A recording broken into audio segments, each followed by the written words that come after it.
আসসালামু আলাইকুম ওয়া রাহমাতুল্লাহি ওয়া বারাকাতুহু। সম্মানিত প্রিয় নাজিরিন, আজকে আমি আপনাদের খেদমতে খুবই শক্তিশালী এবং মোজাররব একটা হাজিরাতে হাজির হয়েছি। আজকের হাজিরাতটি হলো নখ দর্পণ হাজিরাত। রোগীর কি সমস্যা সবকিছু নখে দেখতে পারবে ইনশাআল্লাহ। এই জন্য ভিডিওটি শুধুমাত্র মনোযোগ সহ দেখবেন, তাহলে আপনারা এই তদবিরটি আমলটি করতে পারবেন। কিভাবে করবেন এখন আপনাদেরকে বুঝিয়ে দিচ্ছি। সর্বপ্রথম আপনাদেরকে একটা আমল করতে হবে। আমলটি হলো কিভাবে করবেন, যে কোনো এশা নামাজের পর থেকে শুরু করবেন। যে কোনো দিন কেবলামুখী হয়ে পাক পবিত্র হয়ে সর্বপ্রথম আপনারা কিছু আগরবাতি সুগন্ধি নিয়ত জ্বালাবেন।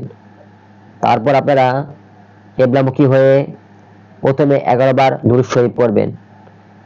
তারপর আপনারা পড়বেন শুধুমাত্র সূরাতুল ফাতিহার একটি আয়াত, ইয়াকা নাবুদু ওয়া ইয়াকা নাস্তাঈন। এই ইয়াকা নাবুদু ওয়া ইয়াকা নাস্তাঈন আপনারা 836 বার করে পড়বেন। একদিন হলো, এইভাবে সেম 40 দিন যাকাতটি আদায় করতে হবে, তাহলে আপনারা আমিল হয়ে যাবেন। তারপর কিভাবে হাজিরা দেখবেন এখন বুঝে নিন। আপনারা আমিল হয়ে গেলেন, তারপর যে কোনো একটা বাচ্চাকে বসাবেন, পাক পবিত্র গোসল করে পাক পবিত্র বসে তাকে তার ডান হাতে নোকে অল্প করে কাজল দিবেন, যে কাজল বাচ্চাদের মাথায় দেয়।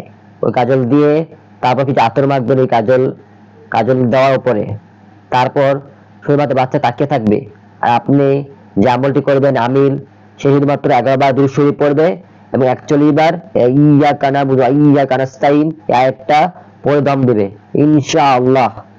কিছুক্ষণের ভিতরে হাজিরা শুরু হবে। কঠিন থেকে কঠিন বিষয়ে আপনারা 100 থেকে 100 হাজার করতে পারবেন ইনশাআল্লাহ।